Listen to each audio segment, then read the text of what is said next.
Sa pagsilang nitong berbo nagdiwang ang mundo, at ang tatlong haring mago nag-alay sa ninyo.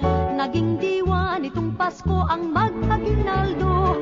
Yan ang ugaling kay gandang di dapat magbago. May mansanas at may peras, lansones at ubas, dalang hita at litsiyas, mayroong ding kastanyas. Sari-saring mga prutas ating malalasap, tuwing araw ng Pasko'y ganyan sa nayon at bayan. Di mabilang ang namamasko, ninang at ninong ay nalilito. Yan ang diwa ng ating Pasko, magbigayan sana tayo kahit hindi Pasko. Sa pagsilang nitong berbo nagdiwang ang mundo, at ang tatlong haring mago nag-alay sa ninyo.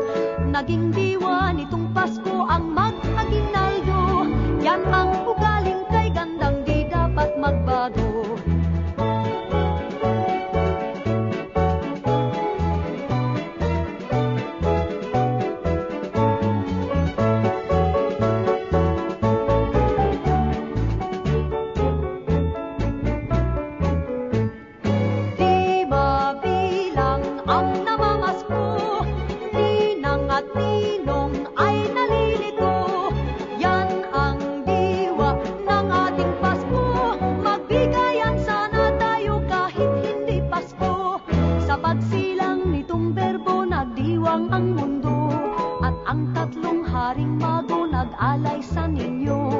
Naging diwa nitong Pasko ang